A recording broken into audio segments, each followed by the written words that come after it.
The engine turns over at 5:47 in the morning. Same sound it made yesterday. Same sound it'll make tomorrow. The Civic doesn't care that you haven't slept well in 3 days. It just starts. You're 38. Your account has $89,000 in it. Derek had the same salary as you for 8 years. Derek owes $34,000. Same starting point, 15 years. That's the whole story, basically. Except it isn't, because living through it felt nothing like a story. It felt like eating the same lunch for a decade and wondering if you were doing something wrong. Here's what actually happened. Saturday, March. Used car lot off Route 9 in Charlotte. The salesman's name is Eddie. Light blue polo, collar already stretched out. You notice this because you're nervous and your brain is doing the thing where it catalogs irrelevant details instead of focusing. He shakes your hand twice in 30 seconds, walks you past the trucks, past a row of older Japanese cars, stops in front of a silver Honda Civic. 2009. 53,000 miles. There's a scratch running down the left door. Long as 2 fingers. Eddie says, "That's nothing, just surface paint." You know that's not true. You buy it anyway. Because you've been looking for 6 weeks, and you're tired, and it starts fine, and honestly the scratch kind of makes it feel more yours. $8,500 cash. 14 months of saving. You hand over the envelope, take the key, pull out with the windows down because the AC hasn't cooled yet. That night, in your $950 a month apartment, you open your laptop and type into the search bar, $10,000 in a savings account for 15 years, how much interest? You read the result. Read it again. Close the laptop. Don't tell anyone. Not because it's a secret, just because you don't know what you'd even say. Hey, so I did math and I think I made the right call? Nobody wants to hear that at 23. Monday morning. Office parking lot. Derek pulls up next to you. Brand new red Kia Soul. Financing. $310 a month, 72 months. Derek looks good in it. Derek looks like someone who made a decision and feels fine about it. What Derek doesn't know, what nobody told Derek, is that the total he'll pay over 6 years is $22,320 for a car worth $16,000. The finance guy at the dealership called it low-cost ownership. The contract was 2 pages. Derek signed on page 2. Nobody asked about the interest rate. Nobody ever asks about the interest rate. Derek looks at your Civic, looks at you, smiles. Your car looks like a Uber. You smile back, don't answer. Brett walks past, glances at both cars, says to Derek more than to you, "This guy drives an old car, must be really saving up." Both of them laugh. You walk through the door first. Not because you have some perfect response lined up, because you don't, and standing there waiting to think of one would be worse. Salary? $38,000 a year, $3,100 a month take home. Rent? $950. Lunch at the office cafeteria most days. Nothing comfortable about it. But every month, first of the month, before anything else, $300 goes into a savings account. Not because you have a plan with a name, because you notice that if you don't move it first, it disappears in ways you can't explain later. $5 here, a convenience store run there, a thing you don't remember buying. $300. First of the month. That's it. The Civic starts again the next morning. Wednesday afternoon, office cafeteria. The fluorescent lights in there make everyone look like they haven't slept in 4 days. You might not have. You grab the $11 lunch special. Sit by the window. From here you can see the Civic baking in the 2 o'clock sun. 68,000 miles now. AC needed a recharge last month. $85 at a shop 2 blocks over, done in an hour. You were weirdly proud of this. You told no one. Derek sits down across from you. Derek got promoted to team lead, salary $52,000 now, and Derek just signed a new lease. Mazda 3. $420 a month. You do the math without meaning to. $4,300 take home. $420 out before he buys anything. That leaves $3,880, less than what you have left over each month. Derek does not do this math out loud. Maybe he does it privately and decides not to look directly at it. You know how that works. Brett pulls a chair over, sits sideways like always, starts talking about a road trip last weekend. Myrtle Beach, new car, windows down, seafood somewhere on the coast. Then he says, having a good car matters. Girls don't want to sit in something old.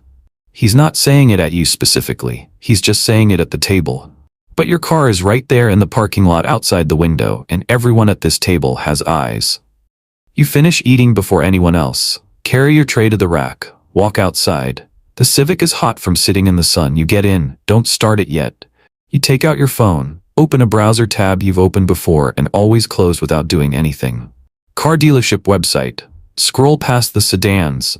Stop at a Mazda 3. Silver. Same trim as Derek's. $420 a month. You sit there, longer than you should.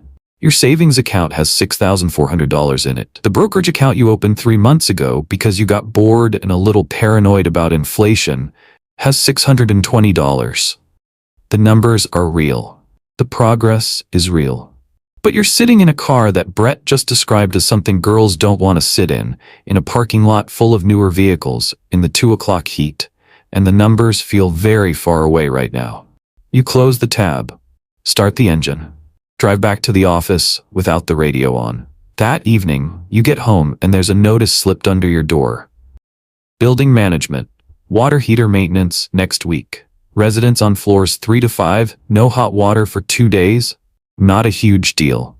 But it lands on the same evening you almost replied to a bank notification that's been sitting in your inbox for a week. Pre-approved auto loan, up to $45,000. Promotional rate for the first 12 months. Something about the combination. Brett's comment at lunch, the hot parking lot, the notice under the door, stacks up in a way none of them individually would. You open the bank message. Start typing a reply asking for details. Stop. Delete it. Close the app. Open the savings account instead. $16,400. You stare at it for a moment, not with excitement, just to remind yourself it's there, then close it and go make dinner. 3 more loan offers arrived that year. You stopped opening them, not out of discipline or principle. Just, you'd seen where that line of thinking goes, and it went to a hot parking lot at 2 in the afternoon, feeling bad about a car that runs fine. The Civic starts again the next morning. Friday night, company dinner. A restaurant downtown that someone from management chose, which means it's the kind of place with valet parking, and you immediately wish you'd taken an Uber. Young guy in a black vest at the entrance. Clipboard. He watches you pull up in the Civic, looks at the clipboard, looks back at the Civic, like he's checking whether this is actually supposed to be here, doesn't say anything, takes the key with 2 fingers, points to a spot at the far end of the lot. Not the covered section where everyone else is going, the open section near the back wall. You park it yourself. Walk into the restaurant alone. This is fine. You're fine. Everything is fine. Inside, the table is already half full. Derek arrived in the Mazda.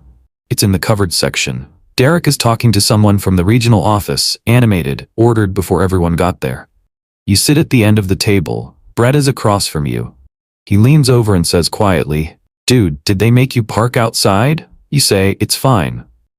Brett says, "That's messed up." You say, "It's fine." You pick up the menu. You order the second cheapest thing, not because you can't afford more, but because the number is still the number and it goes somewhere after dinner, whether anyone at this table knows it or not. You eat, you listen. Derek tells a story about the regional office guy that everyone laughs at. You laugh too. It's actually funny. The night is not bad, it's just that your car spent it outside near the back wall, and on the drive home alone afterward, that's the detail that sits with you. Not in an angry way, just sits there. That weekend. Saturday morning. Maya is at your place for the first time, 3 months in. She walks around your apartment slowly, the way people do when they're trying to get a read on someone through their stuff. Small place, desk with a laptop, a shelf with 3 books you've actually read. She doesn't comment on any of it, which you appreciate because you're already aware that 3 books and a laptop is not a flex. She stops at the desk, looks at the notebook sitting on it, doesn't open it. She says, "Do you ever spend money on yourself? Like, just because you want to?" You say, "I buy what I need." She turns around, looks at you directly. She says, "That's not what I asked." You don't answer right away. Not because the question is complicated, because nobody has asked it before and you're genuinely not sure what the honest answer is. You've been so focused on the mechanics, $300 first of the month, don't touch it. That you haven't thought about whether any of this is actually for you or just something you do now because you started doing it.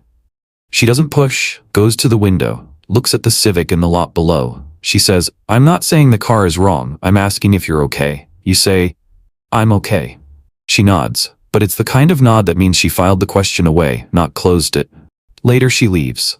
You sit at the desk. Savings account, $9,100. You are okay. You're just not sure okay is the answer she was actually looking for. Sunday afternoon, gas station on the main road. A guy around 50 on the other side of the pump. He glances at the Civic the way someone recognizes an old friend's car. He says, 2009 Civic? You say, yeah. He says, my son drove one of these for 12 years. Bought his first house last year. His pump clicks off. He gets in his car. Drives away. You stand there for a moment longer than necessary. He wasn't trying to tell you anything, he was just making conversation at a gas station. But you stand there anyway, holding the pump, doing the math on his son without meaning to. The Civic starts again the next morning. Saturday, June. A wedding an hour outside Charlotte. F-150, Tahoe, CX-5. A Camry parked at an angle near the entrance like the owner needed everyone to know it was a Camry. You pull the Civic into a spot near the back. 100,000 miles. The driver's seat has started sinking slightly on the left side, so you bought a cushion insert for $12 at Walmart. It works fine. You've stopped noticing it. You only remember it exists when someone else gets in the car and their face does a thing. Maya smooths her dress as you park. Gets out. You walk toward the venue together. She looks at the parking lot, takes it in. Then she looks at you and says, "Do you have any long-term plans? Like, what are you actually building toward?" She's been watching something for 8 months and hasn't been able to name it yet. This is her naming it. You say, "Yes." She says, "Tell me." So you tell her. Standing in a parking lot full of Tahoes and Camrys, you tell Maya the actual number in the savings account, the brokerage account. The $300 transferred every month before anything else gets spent. You tell her it started with a search on a laptop in a $950 a month apartment at 23 years old. You have never told anyone any of this. Not because it's a secret, more because nobody ever asked, and also because, hey, I've been quietly putting money away for 7 years is a weird thing to bring up unprompted at dinner. Maya listens to all of it, doesn't interrupt. When you finish, she's quiet for a moment. Then she nods once, slowly. She doesn't say good job. She doesn't say I knew it. She says, okay. But promise me something. You say, what? She says, when this is done, whatever done means to you, you actually let yourself feel it. You don't just move the number higher and call that the point. You say, okay. She takes your hand. You walk in. Inside, Derek arrives 40 minutes late. You see the car first through the venue window. Gray Tesla Model Y. Matte wrap. Recent. The kind of car that costs more than 2 years of your combined savings contributions, and you know this because you did the math immediately and involuntarily, which is its own kind of exhausting. Derek finds your table. Hugs you. Derek looks good. The specific energy of someone whose life is working right now and who knows it. He mentions the new role almost immediately. Regional Business Development. Salary jumped to $74,000. Performance bonus last quarter, $18,000 on top of that. $92,000 in a single year. He says it the way people say things they've been waiting to say. You say, that's great. You mean it. And right alongside meaning it, something else happens. Small, honest, uncomfortable. You look at Derek's jacket, the cut of it, the way it fits. You look at the Tesla through the window. You think about the foam cushion on the driver's seat of your car in the back row. For the first time in years, you wonder if Derek had a point. Not about the cars exactly, about something harder to name. Whether the thing you've been quietly building for 7 years is actually going somewhere, or whether it's just a story you've been telling yourself to feel okay about a choice that most people around you stopped respecting a long time ago. Derek's phone buzzes inside his jacket. He doesn't check it. Something tightens briefly around his eyes. Then he says, "Dude, you really need to upgrade. Just once. You'll feel different." You smile. You say, maybe. This time you almost mean that too. Later. The drive home, night. Highway mostly empty. Maya is quiet for the first 20 minutes. Not uncomfortable quiet. Just the kind that comes after an evening with too many people and too much noise. You know the difference by now. Then she says, $32,000. Repeating the number back to herself, out loud like she's checking that it's real. You say, yeah.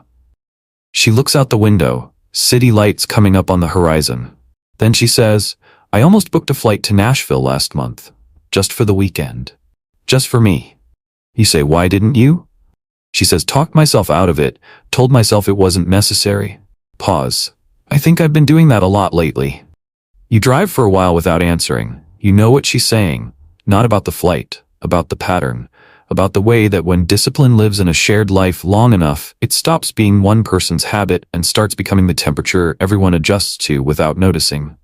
You say, book it. She looks at you. You say, seriously, book it. She takes out her phone, right there on the dark highway, $180 round trip. Nashville, 3 weeks from now. She puts her phone away, looks back out the window. She says, thank you. You drive the rest of the way without needing to fill the silence. Your apartment. 1 in the morning. You open the notebook, add the number, $32,000. Then you sit there, $92,000 in a single year. You've been doing this for 7 years, and your total is $32,000. Derek earned nearly that in bonuses alone. The math you've believed in for 7 years suddenly looks different from this angle. Not wrong, just smaller than you expected it to look by now. You open your phone, go to the car app you haven't touched in 2 years, scroll for a few minutes, close it. Sit in the dark. You think about Maya talking herself out of a $180 flight because she'd absorbed your defaults without either of you deciding that was going to happen. You think about yourself at 23 closing a laptop tab. You think about all the small things you both stopped reaching for and called it being smart. You don't touch the $300 transfer scheduled for the first of the month. But it's the first night in 7 years you thought about it.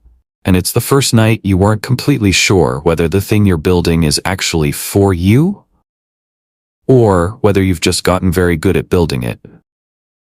The Civic starts again the next morning. Tuesday, February, hospital parking lot in Charlotte, 2 in the morning. The lot is half empty. Fluorescent lights on the ceiling make everything look the same pale yellow. A security guard sits in a plastic chair near the entrance barrier. He's asleep. The barrier is still up from the last car that came through. You're in the Civic. Engine off. 117,000 miles. The side mirror on the left has a crack running through the glass. You tape the edge so it wouldn't fall. It works well enough. You keep meaning to replace it. You haven't yet. Your mom was admitted 4 hours ago. Chest pains. The doctor said it wasn't a heart attack, said they needed to run more tests, said come back in the morning for results. You said you'd wait. The waiting room smelled like antiseptic and recycled air. After 2 hours you came out to the car. Not because you needed to sleep. Because sitting in a room full of strangers being afraid felt worse than sitting alone in the dark. You recline the seat slightly, look at the ceiling of the car. There's a small stain near the interior light fitting that's been there since year 4. You never found out what caused it. At some point you stopped noticing it. Now you notice it again. Your phone is face up on the passenger seat. A notification at 2:17 in the morning. Not from the hospital, from your bank? Savings and brokerage combined $56,000. You look at the number for a moment, then you turn the phone face down. This is not the moment for that number. That number belongs to a different part of your life. Right now, you're a son sitting in a hospital parking lot at 2 in the morning, waiting to find out if his mom is going to be okay. The $56,000 does not make that easier, but it means that whatever the doctor says tomorrow, whatever comes next, you won't have to choose between taking care of her and paying rent. You won't have to borrow. You won't have to call anyone and explain the situation and wait for them to decide if they can help.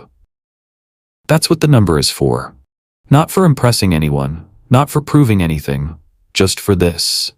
For the moments where life stops being a plan and becomes an emergency, and you need the ground under your feet to hold. You look at the gas gauge, nearly empty. You think, fill up tomorrow morning on the way back in. Not because you're calm, because some things keep moving, whether you're calm or not. You and Maya have been married for 2 years. Maya is at home. You told her to stay. She didn't argue. She knows you well enough by now to know when you need to sit with something alone. She sent one message at midnight. Tell me when you know something. You haven't replied yet. There's nothing to tell yet. You think about the version of yourself at 23 sitting at the desk in the rented apartment, opening the laptop, typing a search into a bar. That person didn't know this night was coming, didn't know any of the nights were coming, just knew that the ground needed to be built before it was needed. You close your eyes, not to sleep, just to stop looking at the parking lot. The results come back the next morning, not serious, a warning. The doctor says she needs to rest, watch her sodium, come back in a month for a follow-up. You sit with her in the room for 2 hours. She holds your hand. She asks about Maya. She asks about work. She doesn't ask about money. On the way out, you stop at the hospital pharmacy. The prescription the doctor ordered. You hand it over. The pharmacist looks it up, says the full course is $46 without insurance, $12 with. You have insurance. You pay the $12 without looking at the total. On the drive home, you think about the version of yourself at 23 who would have had to do math in the pharmacy line at the wrong time of the month. That version is not far away. He's just a different set of decisions. You don't feel proud about this. You just feel the distance between then and now and let it sit there without naming it. 3 weeks later, a phone call from Derek. Derek's voice is different from how it sounded at the wedding 2 years ago. The specific energy of someone whose life is working is gone. What replaced it is flatter, quieter, like a room after the furniture has been moved out. The regional business development role lasted 14 months. The company restructured, role eliminated. Derek's new position pays $58,000, down from $74,000. The Tesla lease is still $780 a month. The performance bonuses stopped with the old role. The math that worked at $74,000 does not work at $58,000. Derek says I might have to give the car back. You say okay. Derek says, I've been paying on cars for 9 years. If I hand this one back now I get almost nothing. You do the math in your head. 9 years of consecutive financing and leases. Derek has put roughly $38,000 into cars. If he returns the Tesla now, the finance company settles the remaining balance and Derek walks away with maybe $4,000 to $5,000 after fees. Maybe less. $38,000. 9 years. $4,000 back. You don't say any of this to Derek. You say, whatever you decide, let me know if you need anything. Derek says thanks, hangs up. You sit on the couch. Maya comes out of the bedroom. She heard the end of the call. She doesn't ask who it was. She already knows from the way you're sitting. She goes to the kitchen, comes back with 2 glasses of water, sits down next to you, hands you one. She doesn't say anything for a while. Then she says, is he okay? You say, not really. She nods, drinks her water, looks at the wall. She says, I remember when he pulled up at the wedding, that car. You say, yeah. She says, I remember thinking, I hope that's not what winning looks like. You look at her. She shrugs, small, honest. It looked expensive and exhausting. You sit with that for a moment. Then Maya gets up, goes back to the bedroom, turns the light off. The apartment goes quiet. You sit in the dark for a while longer. You think about the night at 1 a.m. 2 years ago. The desk, the car app, the $92,000 year. The first night in 7 years you thought about touching the transfer. You didn't touch it. The doubt came. The doubt passed. The transfer ran on the first of the month the way it always had. And now, Derek is giving the car back. You don't feel vindicated. That's not what this feels like. It feels like watching someone you've known for a long time arrive at a place you could see from a long way away and being unable to explain how you saw it or what good the scene did either of you. You finish the water, put the glass down, go to bed. The Civic starts again the next morning. Friday, end of month. Office on the 4th floor. Same cubicle partition walls, same water cooler in the corner that makes a sound when it heats up. Same view of the parking garage from the window nearest your desk. You know which drawer sticks. You know which fluorescent tube flickers for 30 seconds before it decides to stay on. 143,000 miles on the Civic now. Last month, Lou told you the transmission fluid was overdue. Full flush. $180 at his shop. You did it the same week. The car shifts cleaner now. You notice it every morning when you pull out of the building garage. Salary $67,000 a year, promoted twice. Title is Senior Operations Coordinator. The title doesn't matter much. The salary matters. Not because of what it buys, because of what it adds to the account every month before anything else is spent. Savings and brokerage combined, $72,000. You check it on the last Sunday of the month. That's enough. Friday afternoon. Your phone rings. Number you don't recognize, you answer. Woman's voice. Polite, professional, wealth management consultant, priority client program, portfolio review session. Available to clients with balances above $50,000. You listen to all of it. Then you ask, which bank? She tells you the name. 6 years ago, this bank sent you auto loan offers every few months. Same institution that looked at your income history and your clean credit and decided the best thing to offer you was debt. Now they want to put you in a private room with coffee and a printed portfolio report. You didn't change.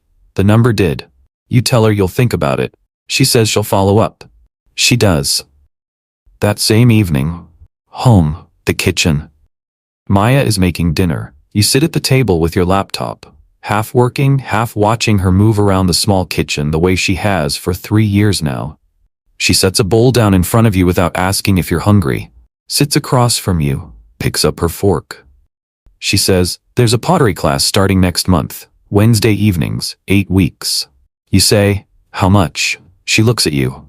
Not angry. Just the specific look she's developed over years of living with someone whose first question about anything optional is always how much. She says, $240 for the full course. You say that's reasonable. She says, I know it's reasonable. I've known it's reasonable for 2 weeks. I just kept not signing up. You put the laptop down. She says, I don't know when I started asking your permission for things I want. I don't think you ever asked me to. I just started doing it. The kitchen is quiet for a moment. You say, sign up. She says, I already did, this afternoon.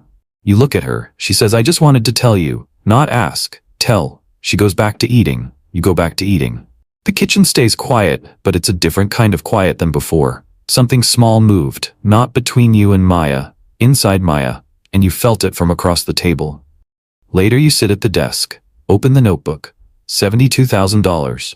You think about what she said, about not knowing when she started asking permission for things she wanted, about the way discipline in a shared life slowly becomes the air both people breathe without choosing to. You think about the Nashville flight 3 years ago, the $180 on the dark highway. You've been careful about money for so long that careful has become the default temperature of everything, including things that were never supposed to be about money at all. You close the notebook. Don't write anything new tonight. Monday morning, elevator lobby. Brett is waiting when you arrive. Different department now. You see him once a week in passing. Brett looks at the car keys in your hand. The Civic key worn smooth at the edges from years of daily use. Brett says, you still driving that Civic? You say, still. Brett says, thought you would have traded it in ages ago. You say, it still runs. The elevator arrives. You both get in. Brett presses 3. You press 4. Brett says, honestly, I don't know how you do it. I'd go crazy. You look at the floor display. 3. 4. You say you get used to it. Doors open on 3. Brett gets out, doors close. What you got used to was not the car. What you got used to was not needing the car to mean anything beyond what a car is supposed to mean. Transportation, reliability, something that starts in the morning and gets you where you need to go. The doors open on 4. You walk to your desk. That evening, the building parking lot. A kid is kicking a soccer ball near the entrance, maybe 7 years old. You've seen him most evenings for the past year. He sees you get out, stops kicking, points at the Civic. He says, Mister, is your car old? You say, yeah. He says, why don't you get a new one? You think for a second. You say, because this one still works.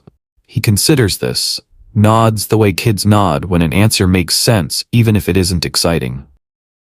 Goes back to kicking the ball. You go upstairs. Maya isn't home yet. Wednesday, pottery class. You make dinner for 1. Eat alone at the table. Wash up. Sit at the desk. The apartment is quiet in a way it used to be quiet before Maya. Not bad quiet, Just the particular quiet of a person alone with the decisions they made and the life those decisions built. You open the notebook, look at the number, $72,000. You think about what Maya said in the kitchen. About not knowing when she started asking permission. About telling instead of asking. You close the notebook. When Maya comes home at 9:30, her hands smell like clay. She shows you a small lopsided bowl she made. It is not even close to symmetrical. She's holding it like it's the most important thing she's made in years. Maybe it is. You put it on the shelf next to the 3 books you've actually read. The Civic starts again the next morning. Wednesday morning, Lou's shop, the narrow garage at the end of the block, 7:45, early enough that the street is still quiet. A tire shop 2 doors down has its shutter half open, the smell of engine oil and morning air. Lou is already inside, radio on low, a paper cup of coffee on the workbench. You pulled in 20 minutes ago. A sound from under the chassis on the way to work. Not a sound the Civic has made before. Low. Intermittent. The kind of sound that doesn't go away if you turn the radio up. 153,000 miles. Lou put it up on the lift, spent 15 minutes underneath, came back out wiping his hands on a rag that has been gray for as long as you've known him. He says stabilizer bar linkage. Both sides worn through. On a car this age, fixing it right costs more than the car is worth. I'm not going to tell you it's fine because it isn't. You nod. Lou sets the rag down, picks up his coffee, looks at the Civic on the lift. He says, "You want to think about it, or you want me to look at what it'd cost?" You say, "Give me a minute." He nods, goes back to something on the workbench, gives you the minute without making it feel like a minute. You sit on the plastic chair outside the garage, the one that's been there every time you visited for 12 years. The plastic has faded from green to a color that has no name. The seat is slightly uneven on the left side. You've always sat on the right side without thinking about it. You take out your phone, open the banking app. Savings and brokerage combined, 89,000. You look at the number the way you've looked at it every last Sunday of the month for several years, without excitement, without needing it to be more than it is. It's the result of a $300 transfer on the first of every month starting at 23 years old. It's 15 years of the Civic starting every morning and getting you where you needed to go while the money that didn't go toward car payments went somewhere else instead. You close the app.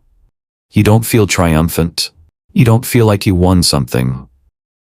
You feel like a person sitting on a faded plastic chair outside a mechanic's shop on a Wednesday morning trying to decide whether to fix a 15-year-old car.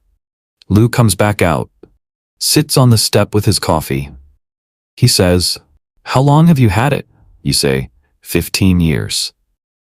Lou is quiet for a moment. He looks at the Civic on the lift, the silver paint dulled in patches, the scratch on the left door that was there the day you bought it from Eddie and never went away. The side mirror taped at the edge 4 years ago and never replaced. He says, "I've had customers drive cars for 20 years. Usually the ones who do, they're not doing it because they can't afford a new one."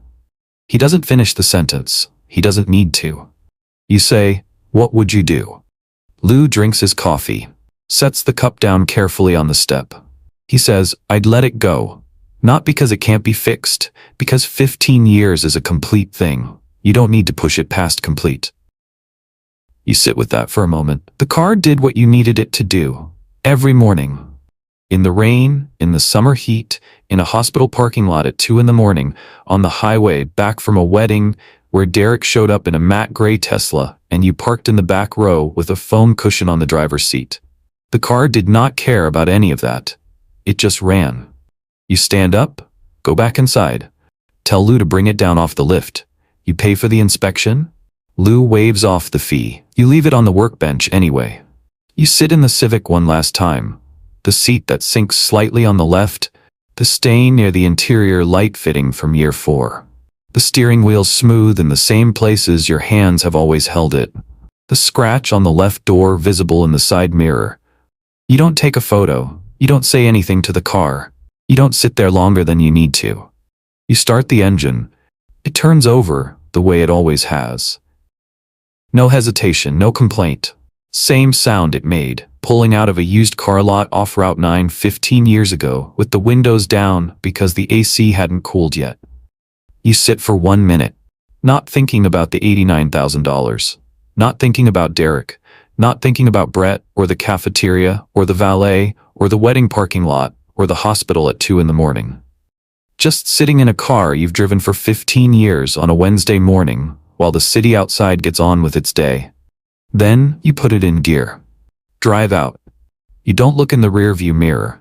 That afternoon you walk to a used car lot 10 minutes from your building. Not the one where you bought the Civic, a different one, cleaner. A salesman approaches, young, eager, starts walking you toward the newer models at the front. You stop at a silver Honda Civic. 2019. 30,000 miles, $14,800. The salesman says, great choice, super reliable. We also have financing options, very competitive rates. You say, cash. The salesman stops, recalibrates, nods, you pay, you drive it home. The AC works perfectly. The seat doesn't sink, the doors close on the first pull. The radio connects to your phone without asking. It's a good car. It'll do what a car is supposed to do. Nothing more, nothing less. That evening Derek texts, hey, can we talk? I'm in a bad spot. You read it. You already know the broad shape of what bad spot means. Derek returned the Tesla 7 months ago, has been using Uber since. The credit card balances from years of filling gaps between income and car payments have not gone away.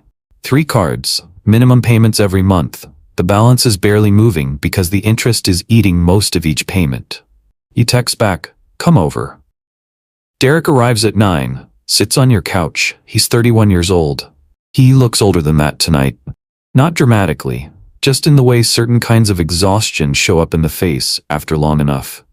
Maya makes tea without being asked, sets it on the table between you and Derek, squeezes your shoulder once on the way back to the bedroom, closes the door quietly. Derek watches her go, says nothing for a moment. Then he tells you the numbers. 3 credit cards, total balance $21,800, average interest rate 24.6%. Minimum payments for 2 years without the balance moving because the interest is consuming most of each payment. A personal loan taken last year to consolidate that he spent instead. A watch bought when he got the team lead promotion. $1,900 on a card he hasn't paid off. He says, how did you do it? Be honest. You think about the plastic chair outside Lou's shop this morning, the Civic on the lift. 15 years is a complete thing. You think about the notebook. First entry at $23,300, automatic, first of the month. You think about the night at 1 in the morning with the car app open, the doubt that came, the transfer that ran anyway. You say, I kept the first car. Derek looks at you. You say, that's it? I kept the first car and put the difference somewhere it could grow. Every month, for 15 years. Nothing complicated.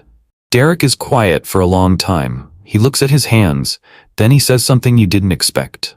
He says, I spent 9 years trying not to feel behind. The room is very quiet. He says, every car was supposed to fix it. The feeling.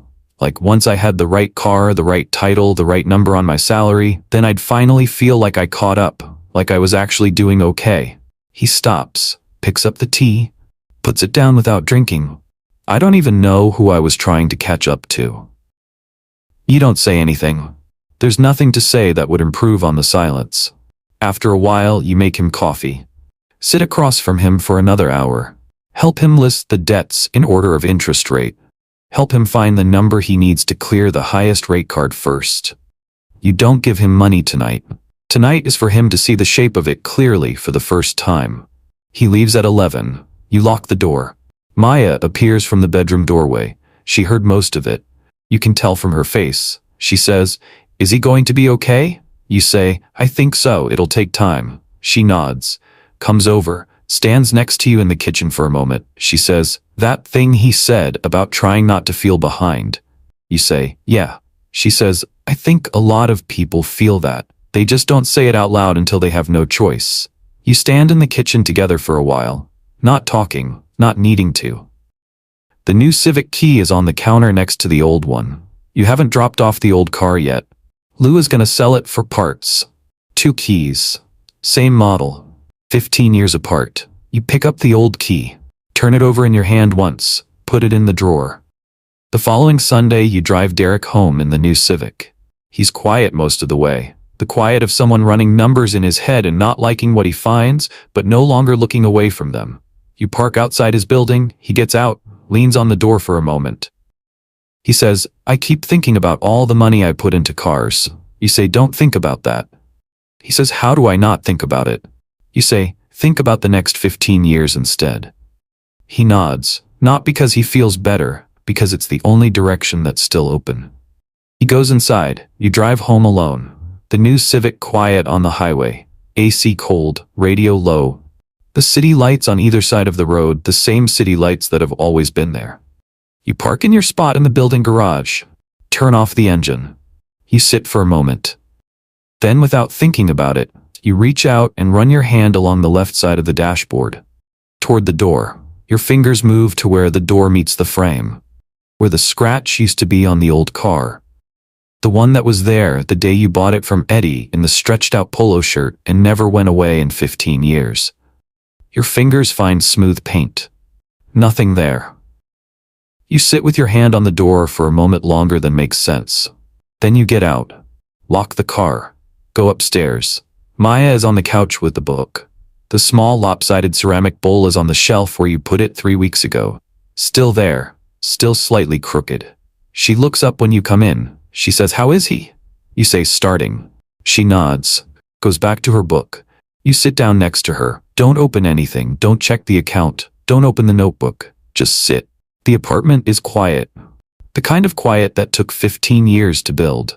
Not the quiet of someone alone with their decisions. The quiet of two people who figured out slowly and imperfectly how to build something together without either of them losing what they were.